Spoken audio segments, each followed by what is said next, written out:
आता मात्र पुन्हा एकदा तिसरा चेंडू घेऊन पुन्हा एकदा उंच दिशेने मारलेला, तिकडे मात्र प्रदीप सर चेंडू खाली, सुंदर झेल महादेव यांनी कमबॅक करून दिलेला आपल्या संघाचा 3 लगातार डॉट चेंडू, 2 डॉट ना 1 विकेट. तर जे सामना जो षटकार चौकाराने पुढे जात होता तिकडे मात्र रोख लावलेली आहे महादेव यांनी 3 सुरेख चेंडू टाकलेले आहेत. आता मात्र पुन्हा एकदा चांगला एक फलंदाज म्हणता येईल, मॉर्निंगची प्रॅक्टिस.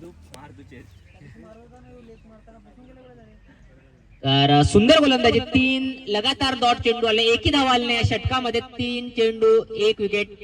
आता मात्र फुलटॉस पद्धतीचा चेंडू, सुंदर फटका तिथे, पुन्हा एकदा झेल. व्हॉट ए बॉलिंग, सुंदर गोलंदाजी म्हणता येईल, सुंदर क्षेत्ररक्षण म्हणता येईल, कमबॅक म्हणता येईल महादेव इलेव्हनचा. 6 चेंडू झालेले आहेत, 2 विकेट, 2 डॉट. सुंदर गोलंदाजी. तन्मय इलेव्हनची टीम जरासा नाखुश म्हणता येईल की या षटकामध्ये एकही धाव आले नाही. तर तुम्ही आता मात्र पुन्हा एकदा चांगला फलंदाज. तर आता मात्र विशाल, सुंदर गोलंदाजी महादेव राऊत यांची. पुन्हा एकदा यॉर्कर. तसं मी बोललेलो, लेझर गाइडेड मिसाईल सकाळची रोजची प्रॅक्टिस आहे, तुम्ही सराव करतील तर तुम्हाला नक्कीच तुमच्या खेळामध्ये फायदा दिसेल. तुम्ही पाहू शकता एकच धाव दिलेली आहे 5 चेंडू मागे. सुंदर गोलंदाजी, अप्रतिम गोलंदाजी. नक्कीच आपले संघ मालक स्वतः, संघाचे कॅप्टन स्वतः बॉलिंग पण स्वतःच करतात आणि सुंदर गोलंदाजी म्हणता येईल.